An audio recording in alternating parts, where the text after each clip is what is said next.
Please welcome the Chairman of the Board of Peace, the President of the United States of America, Donald J. Trump. Kita sedang menyaksikan munculnya satu presiden baru dalam arsitektur kekuasaan global. Bukan lewat perang terbuka, bukan lewat perjanjian multilateral klasik, tetapi lewat penciptaan sebuah lembaga internasional yang dikendalikan langsung oleh satu figur politik. Aktor utamanya adalah Presiden Amerika Serikat, Donald Trump. Instrumennya bernama Board of Peace. Momen ini krusial, karena untuk pertama kalinya sejak Perang Dunia II, sebuah mekanisme penjaga perdamaian global dirancang. Bukan untuk memperkuat sistem internasional, tetapi untuk berjalan sejajar dan berpotensi menggantikannya.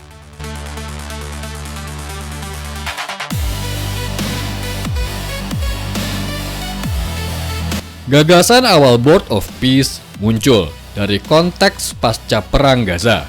Setelah kehancuran besar dan kebuntuan politik antara Israel dan Hamas, muncul ide untuk menempatkan Gaza di bawah administrasi internasional sementara. Ide ini awalnya bersifat teknokratis, stabilisasi, rekonstruksi, dan transisi pemerintahan. Namun di tangan Trump, konsep tersebut berevolusi menjadi sesuatu yang jauh lebih luas. Alih-alih fokus pada satu konflik, Board of Peace diposisikan sebagai badan global dengan mandat fleksibel untuk mengintervensi wilayah yang terdampak atau terancam konflik. Tidak ada batas geografis yang tegas, tidak ada prioritas kawasan yang eksplisit. Dari sini kita melihat pergeseran dari solusi pasca konflik menjadi alat proyeksi kekuasaan. Pengumuman resminya di Davos menegaskan arah ini. Yang tampil bukan pemimpin Eropa Barat, melainkan figur-figur dari negara non-blok Barat, negara teluk, dan pemimpin dengan hubungan pragmatis terhadap Washington. Absennya sekutu tradisional Amerika bukan kebetulan, melainkan sinyal. Yang perlu dicatat adalah ini bukan sekedar respons atas konflik Gaza. Ini adalah perubahan arah. Dari solusi terhadap satu konflik menjadi desain lembaga global.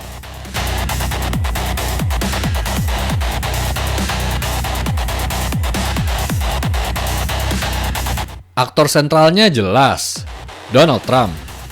Ia bukan sekedar inisiator, tetapi juga ketua permanen Board of Peace dengan hak veto penuh dan tanpa batasan masa jabatan.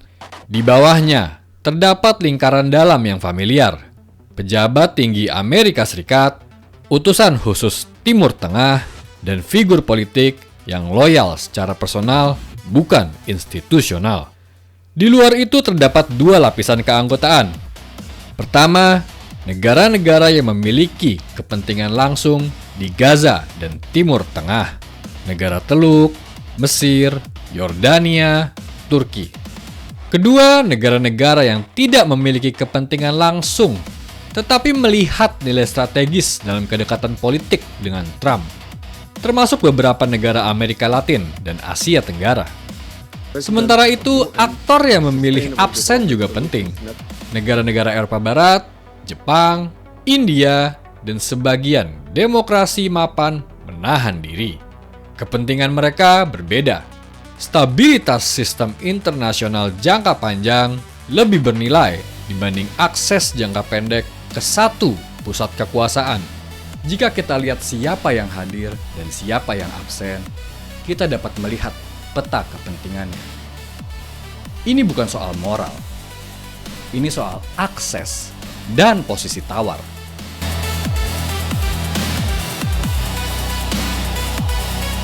Inti dari Board of Peace bukan pada retorika perdamaian, melainkan pada desain kekuasaan.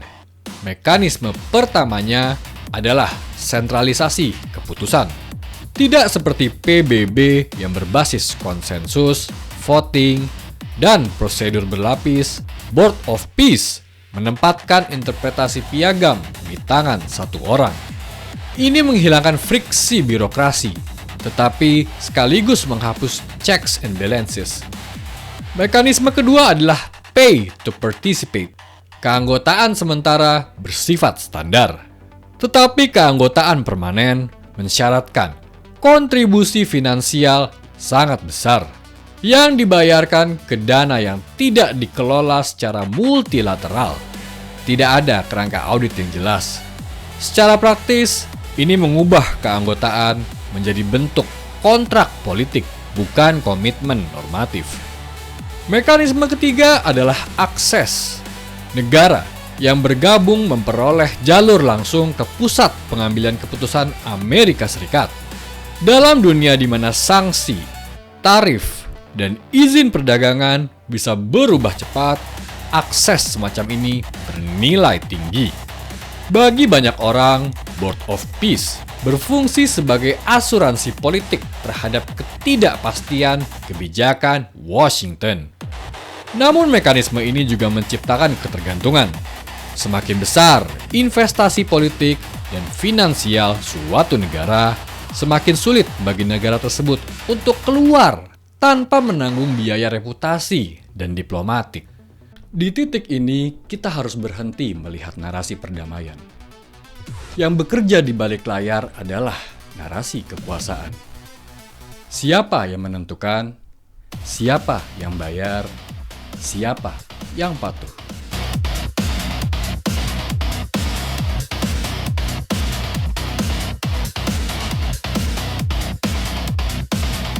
Risiko utama Board of Peace adalah legitimasi. Tanpa partisipasi luas dari kekuatan utama dunia, lembaga ini memulai hidupnya dengan defisit kepercayaan. Risiko kedua adalah keberlanjutan. Mandat internasional untuk Gaza bersifat sementara dan berakhir sebelum masa jabatan Trump selesai. Setelah itu, dasar hukum internasionalnya menjadi kabur. Ada juga risiko personalisasi ekstrim. Ketika kekuasaan terlalu terikat pada satu individu, stabilitas lembaga menjadi rapuh. Perubahan politik domestik Amerika Serikat, pemilu, konflik internal, atau perubahan prioritas dapat langsung melemahkan lembaga ini tanpa mekanisme penyangga. Selain itu, ketidakjelasan batas operasi menciptakan kecemasan. Tidak jelas siapa yang memutuskan intervensi, bagaimana legitimasi internasionalnya, dan apa konsekuensi hukumnya bagi negara anggota. Masalah utama dari struktur seperti ini selalu sama. Ketika kekuasaan terpusat, stabilitas lembaga selalu bergantung pada satu figur.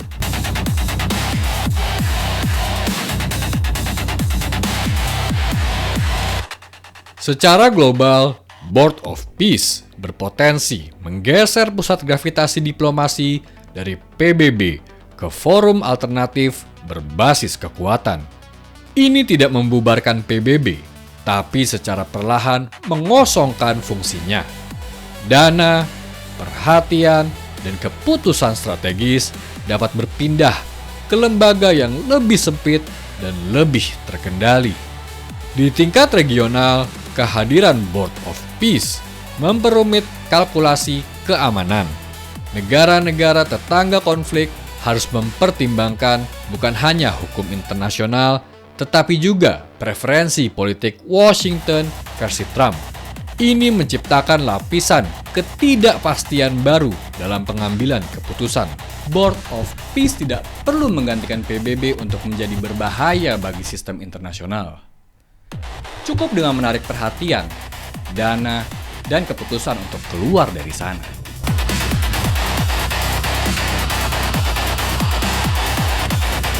Bagi Indonesia, keterlibatan dalam Board of Peace harus dibaca secara dingin. Di satu sisi, keikutsertaan membuka akses diplomatik dan potensi peran dalam rekonstruksi dan stabilisasi kawasan konflik. Ini bisa berdampak pada kontrak, investasi, dan posisi tawar bilateral dengan Amerika Serikat. Namun di sisi lain, ada risiko posisi normatif. Indonesia selama ini menempatkan diri sebagai pendukung multilateralisme dan hukum internasional. Keterlibatan dalam mekanisme yang dipersepsikan melemahkan PBB dapat mengaburkan posisi tersebut dan memengaruhi hubungan dengan mitra tradisional di Eropa dan Asia. Pertanyaannya bukan apakah Indonesia diundang, tetapi apakah manfaat jangka pendek sebanding dengan implikasi jangka panjang terhadap kebijakan luar negeri bebas aktif. Bagi Indonesia, ini bukan pertanyaan ikut atau tidak ikut. Pertanyaannya lebih mendasar. Apakah kita sedang membeli akses atau membayar biaya posisi?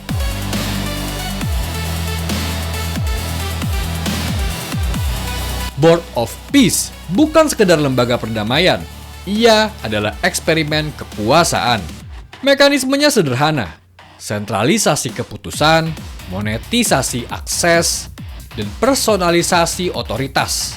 Keberhasilannya tidak akan ditentukan oleh piagam, tetapi oleh apakah negara-negara bersedia menukar prinsip dengan akses. Untuk saat ini, Board of Peace ada, beroperasi, dan menarik minat.